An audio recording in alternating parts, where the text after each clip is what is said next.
measuring cups, two different sets of measuring cups and spoons.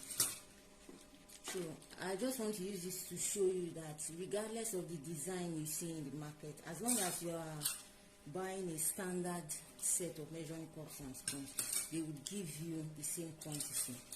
This one cup will give me an equivalent of the one cup that is indicated on this set. So when you get your measuring cups and spoons, you want to, on most of them, the capacity will be indicated on the handle of the spoon, like this set. It's all indicated on the handle. Then for the cups, the set is indicated on the handle as well as under the cup. Under the cup. So this is one cup. It's on both the handle and under the cup. This particular set, on the other hand, is indicated only on the handle. So you want to look out for the capacity on either the handle of the cup or below the cup, or some cups will indicate also on the inner part of the cups, just like this one. This has some measurement indications, different capacities around the inner part of the cups. Now I'll go to how to use the cups to measure. So there are different ways you can use the cup to measure. There's the scooping method and there's the sweeping method. But one thing I want you to have at the back of your mind is that regardless of as long as a recipe calls for one cup means one level cup. You have to level the cup. If the recipe wants a different quantity with the same one cup, you will see it indicated there, one cup heaped. But in this case, any recipe that says one cup is one level cup. So like I said, there's the scooping method of measuring with the cup and the spooning method. So I'll use this to demonstrate the two methods.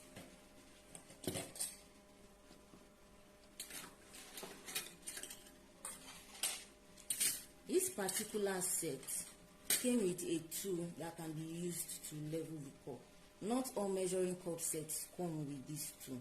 In the absence of a leveling tool, you can make use of any flat tool, like this spatula. You can use the flat side of the spatula to level, or a knife. You can also use the back of a knife. The important thing is that you're getting your ingredients level. So I'll be using the scooping method now. So I will scoop until the cup is full, then level it with this. So here I have my one cup. You do the same thing for sugar and other dry ingredients. When you are measuring liquid ingredients, like I'll be using this as example, when you are measuring liquid ingredients, you can measure out this way. And of course, because it's liquid, it's already going to be level. So this is my 1 cup of water. But one thing to note is that personally I prefer to measure liquid ingredients into a cup like this. This is another type of measuring cup that has the indications on the body. So the capacity of this cup can take up to 2 cups. You can see here is written half cup, 1 cup, 1.5 cup, and 2 cups. This is another mode or unit of measurement in ounces, fluid ounces. So this is 4 ounces, 8 ounces, 12 ounces, and 16 ounces. On the other side of the cup, you have it in mils, 100 mils, 200 mils, 300 mils, 400 mils, and 500 mils. So for liquid ingredients, I prefer to measure into this cup. not because this is not accurate, but because by the time this one is full, when you try to move it, if you are not careful enough, it might spill. If you are not careful enough, it might spill. So I'll just turn this right back. So that is that for the scooping method. Now for the spooning method of measuring with a cup, you want to take your cup, and what you'll be doing is to fill up the cup like so.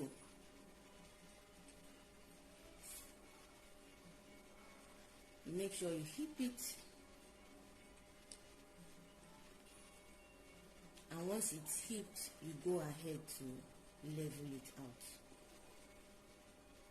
So we have our 1 cup.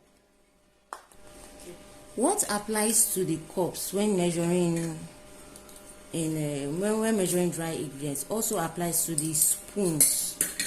So assuming I want to measure a tablespoon, this is a tablespoon. Assuming I want to measure a tablespoon of baking powder or flour, I have the flour here.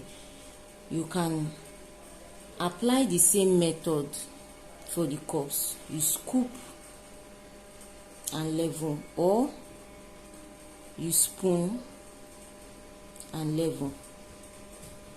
So when you see 1 teaspoon, 1 tablespoon, you have to measure it and level it out. That's what it means. If they want anything contrary to that, you may see 1 tablespoon heaped or 1 teaspoon heaped. In that case, you just measure it heaped like this, and you are good to go.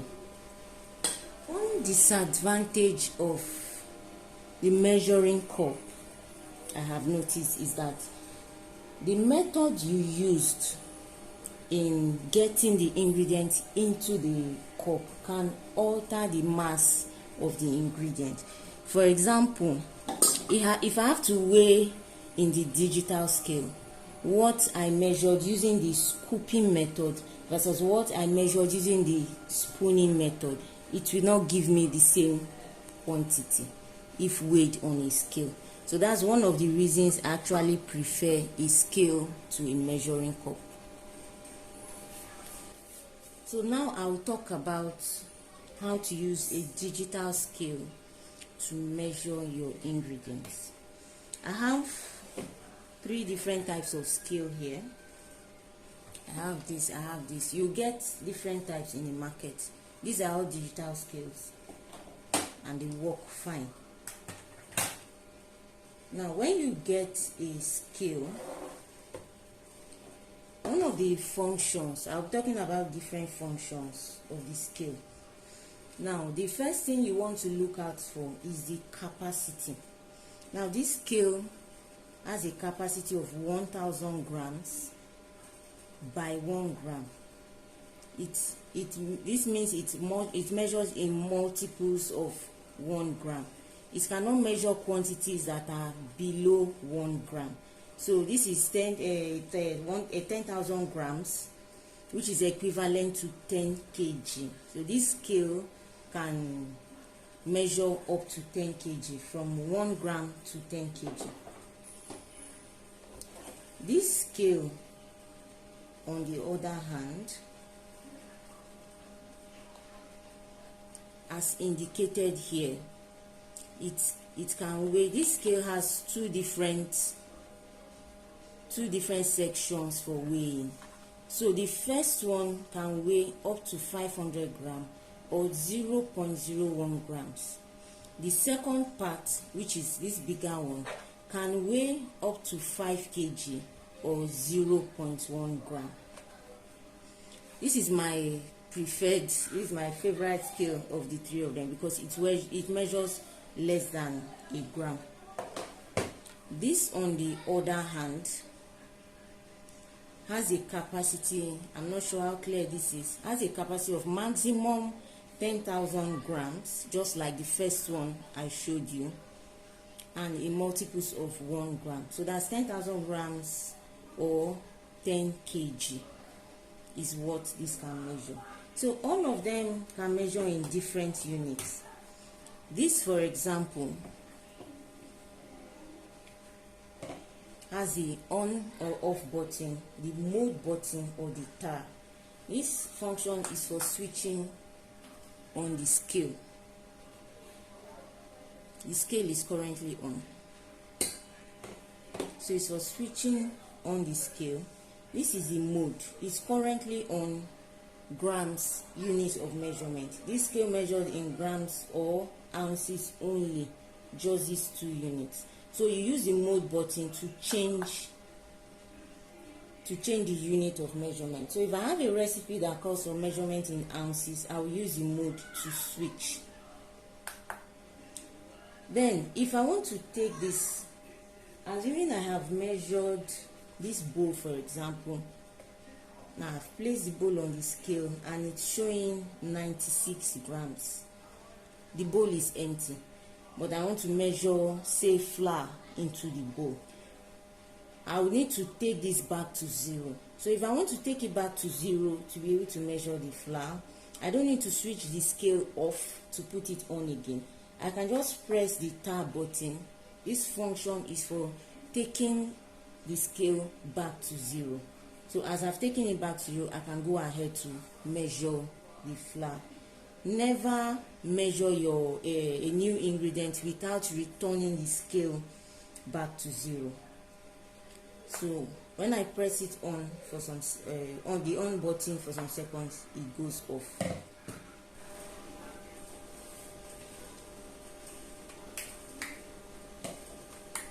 This particular scale, on the other hand, has more than 2 units of measurement, unlike the first one I showed you.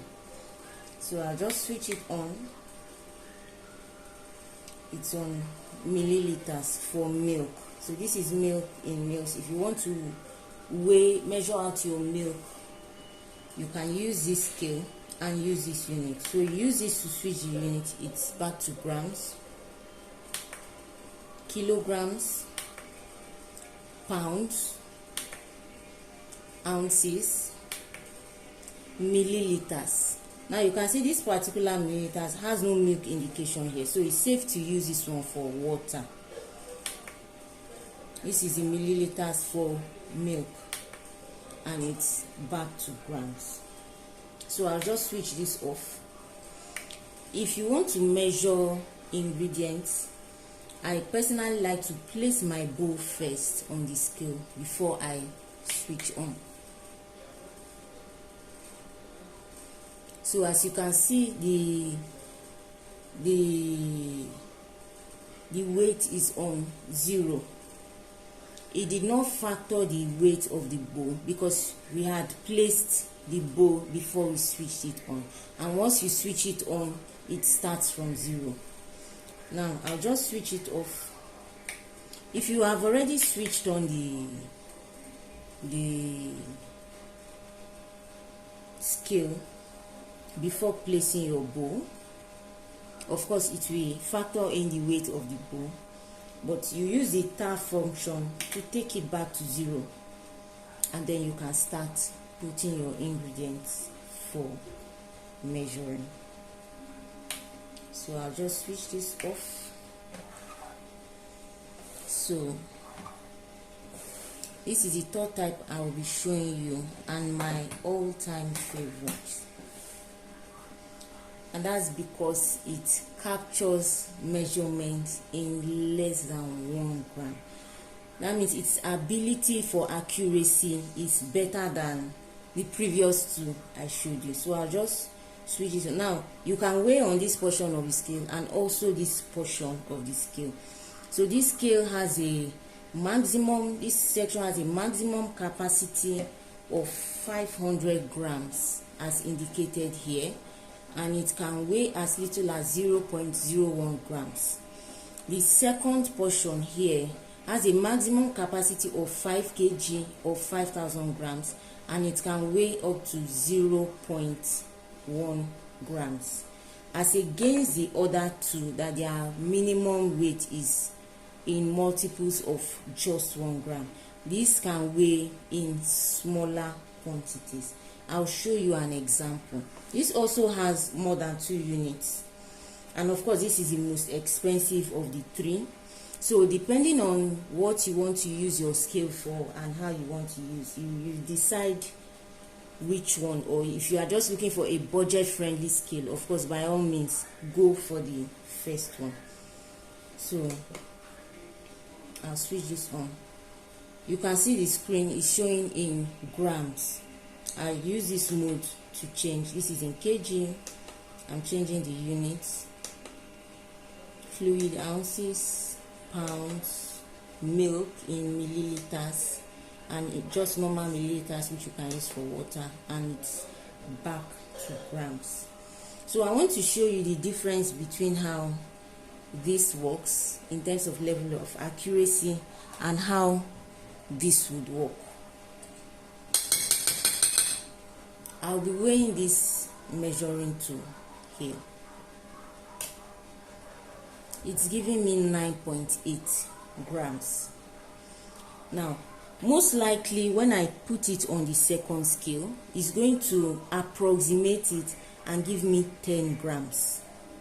As against this one that is giving me the exact weight of the spoon. So I'll just switch to the second scale now. Switch this off so you can see what I'm talking about. So I'll switch this on. 10. So this is just to demonstrate the difference between the two. So if you are just looking for something that is budget friendly, you don't, especially if you are a hobby baker, you don't need to go for this type. This would work well for you.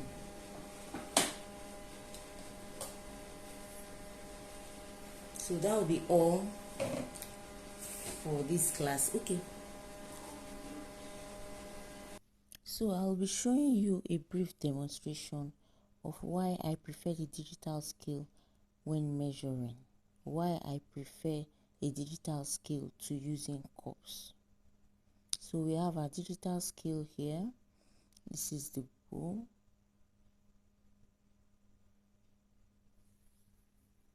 I'll just switch it on. Now I'm going to use the 2 different methods of using a cup to measure to show you how both of them can give different measurements. I mean different mass measurements. So I'm using the scooping method now. So I'll just scoop this. Make sure the flour gets all in properly. Then carefully level it out and pour it into the bowl. This gave me 114.3 grams. So I'll just turn this right back and fill the cup again. This time around, I'll use the spooning method to get the flour into the cup until it is properly heaped. I'll then level it out and pour right into the bowl to get the weight. 108.9 grams. So guys, you can see the difference between using the cup to measure 2 different times. As mentioned earlier, the method of using the cup can affect the mass of your ingredients. I definitely would recommend you get a digital scale because 100 grams of flour is always 100 grams, no more, no less.